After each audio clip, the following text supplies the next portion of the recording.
Jean-Philippe Tanguy est l'invité du 6-9 ce matin, député du Rassemblement national, élu dans la Somme, spécialiste d'économie. Alors, juste avant de nous pencher sur les discussions budgétaires, je voudrais votre avis sur le refus de la société qui édite les publicités pour la SNCF et la RATP de publier, d'afficher la promotion du livre de Jordan Bardella. Ce que je cherche, je crois, c'est le titre de l'ouvrage chez Fayard. Est-ce que vous estimez comme lui qu'il y a une forme de censure ?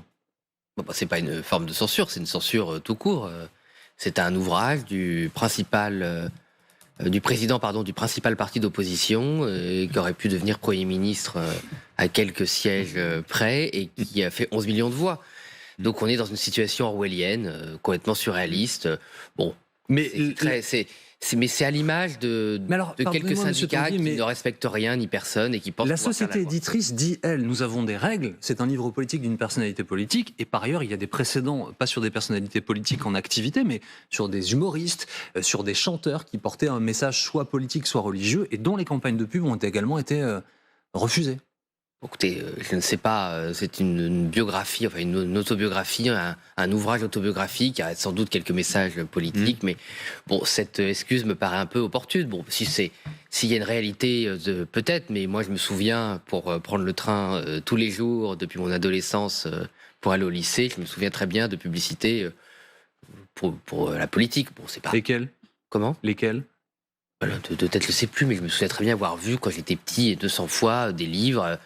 sans doute de M. Sarkozy ou d'autres sur la politique. Oui. En tout cas, écoutez, la campagne avait l'air bien lancée et c'est pas spontané. C'est un bon cadeau qu'ils vous font là. Attendez. Si on est cynique, oui, on peut dire que si on est cynique, par ailleurs, ça fait une publicité effectivement gratuite. Donc en plus, si j'étais eux, j'essaierais d'être moins sectaire, ça c'est sûr, et moins stupide, ce serait possible aussi. Mais ils sont stupides. Oui, c'est-à-dire que si vous voulez éviter la publicité à quelqu'un et en faire une affaire nationale.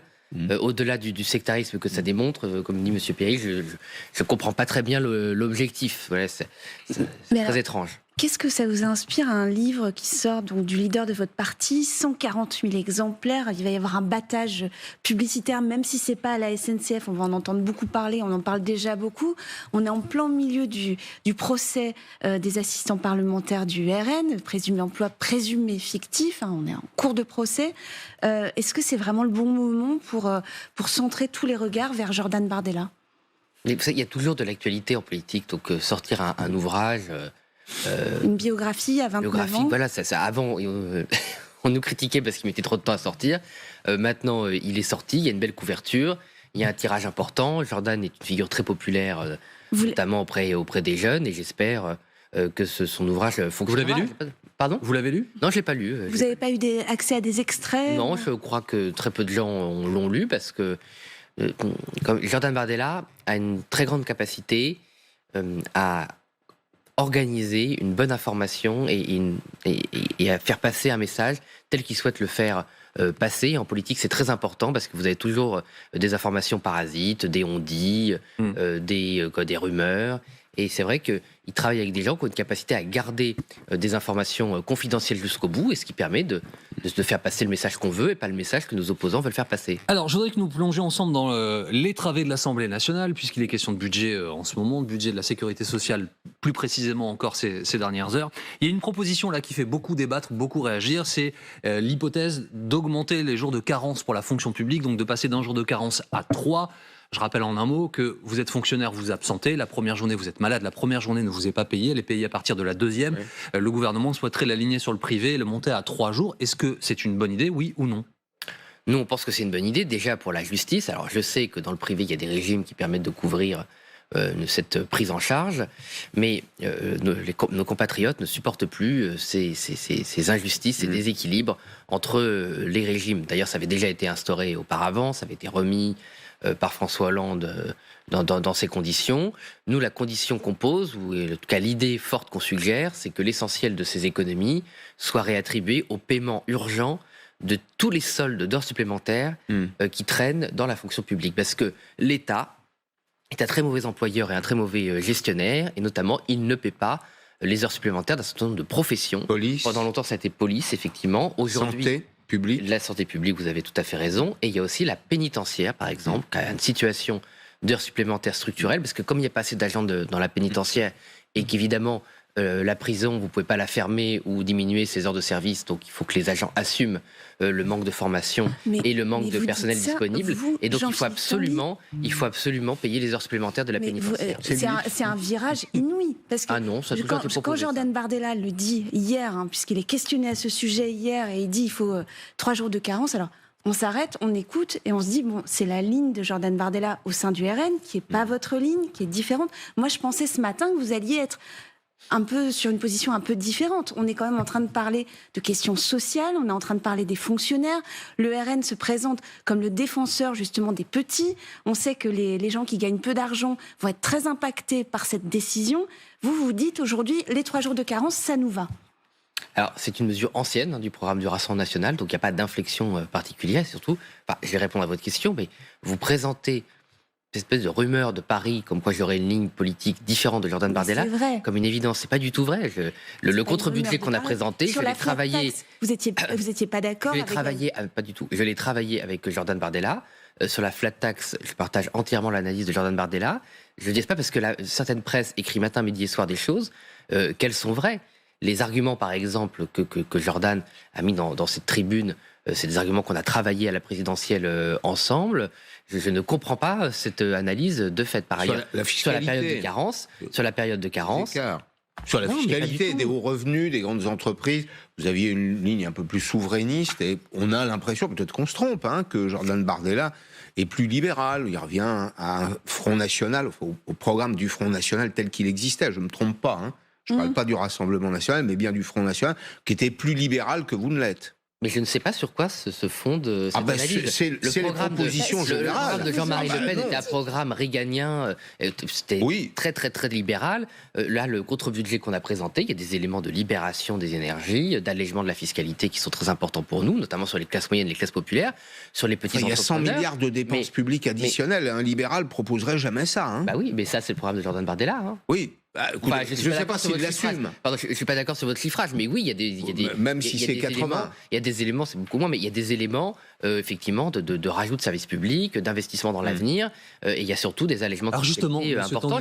Je ne comprends pas pourquoi tout ça est établi. Dans le sillage du sujet de la carence et de la fonction publique, une partie de la fonction publique hospitalière est en grève aujourd'hui, demande des augmentations. Est-ce que vous les soutenez ?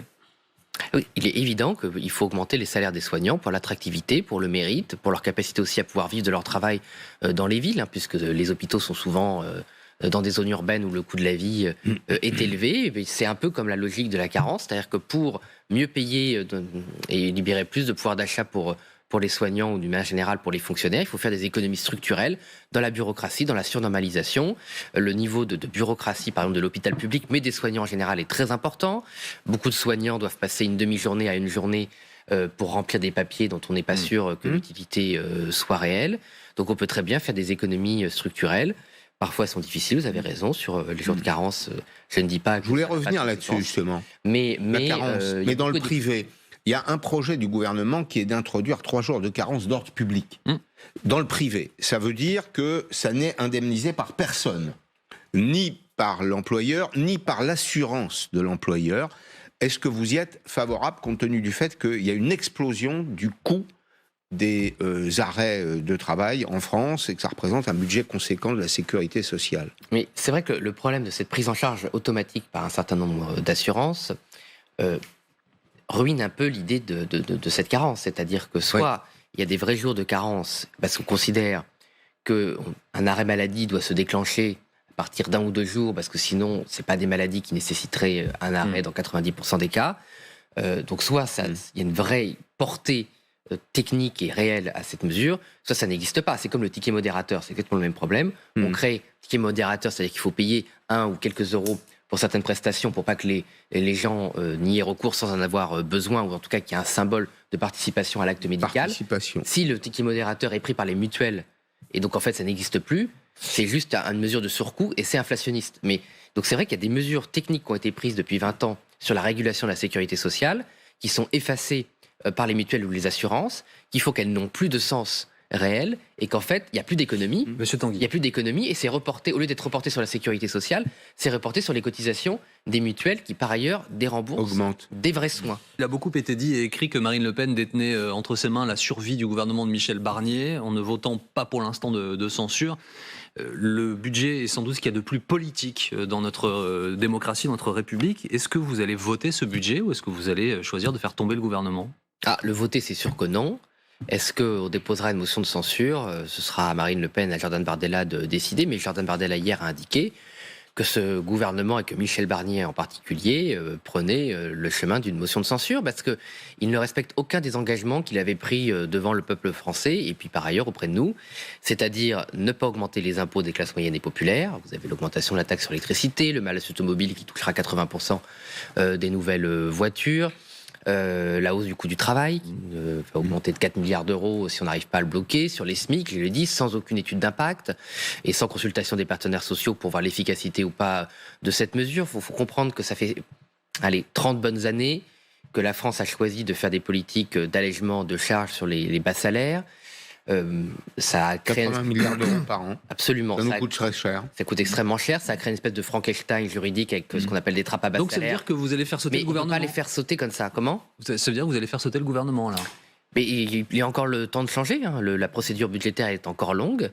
Nous, où vous ce qu'on veut, c'est pas la l'argent, politique vous du pire. Qu'est-ce que vous suggérez ? Parce qu'on a quand même besoin, vous admettez le principe Oui, absolument. On a proposé 15 milliards d'économies de plus de ce que fait le gouvernement, très concentré sur les opérateurs, très concentré sur un certain nombre de charges qui nous semblent peu opportunes et que la France ne peut plus payer, par exemple 6 milliards d'euros de subventions aux énergies intermittentes, de prix garantis très élevés, 3 milliards sur photovoltaïque, 500 millions sur seulement deux parcs d'éoliennes en mer.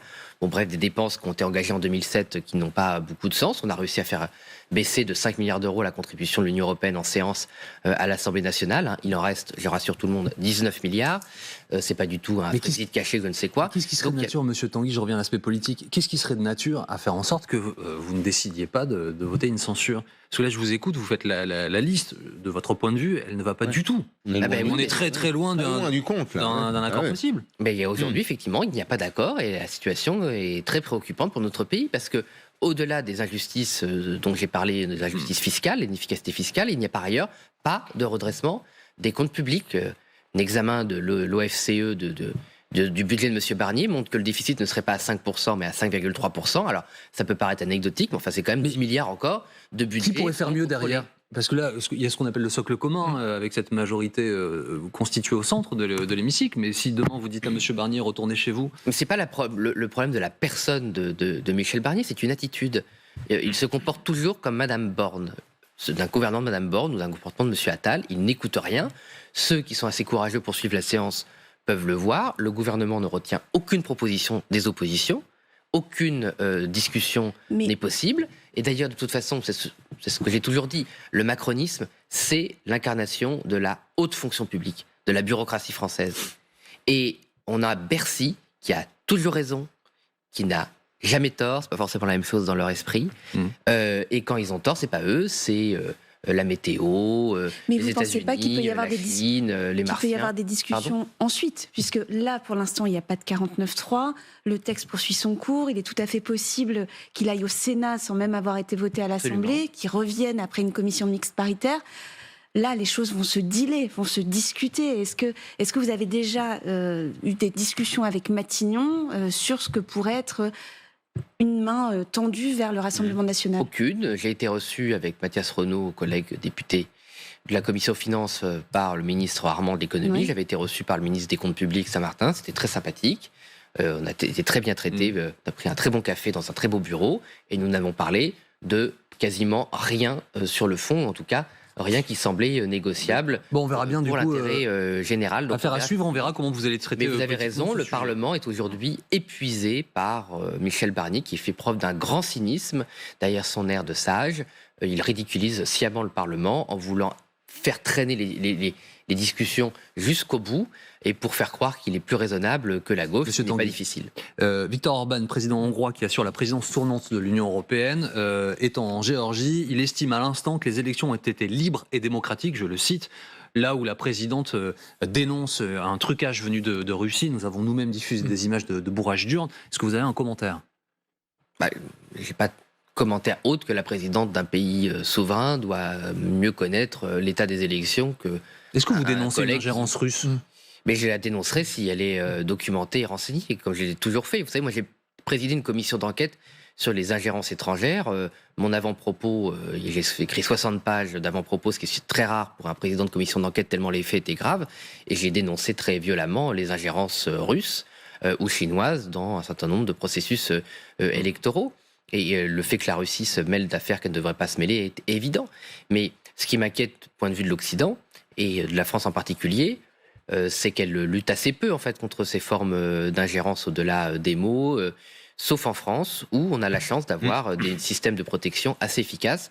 Et le Conseil constitutionnel ou la Commission nationale des comptes de campagne avait témoigné sous serment que la France était heureusement pas concernée par les ingérences. Est-ce que vous considérez que la Géorgie est un pays européen et pourquoi ?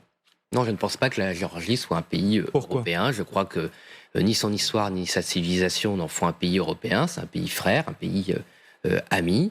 Mais comme l'Arménie ou l'Azerbaïdjan, ce sont des pays qui appartiennent à une autre sphère de civilisation. Ce qui n'est d'ailleurs absolument... Parce qu'on a toujours l'impression quand on établit, en tout cas qu'on pense qu'un pays n'appartient pas au continent européen à proprement parler, ce serait les mésestimer ou les mépriser. Pas du tout. On peut avoir tout à fait un respect pour des pays frères, des nations frères, sans vouloir les intégrer à l'Union européenne. Toute dernière question, M. Tanguy, rapidement, s'il vous plaît. Là, je m'adresse aux spécialistes d'économie. Il vaut mieux Donald Trump ou Kamala Harris demain pour la France et pour l'Europe ?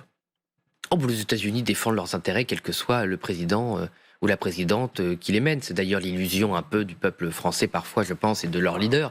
C'est de croire qu'on peut avoir un ami... alors, on peut avoir un partenaire, mais les États-Unis sont une nation impérialiste en termes d'économie, qui utilise le droit protectionniste désormais, qui ne recule devant aucune méthode pour faire valoir ses intérêts, ni la défense du dollar, ni la force, ni la menace. Merci beaucoup Jean-Philippe Tanguy d'avoir été avec nous ce matin.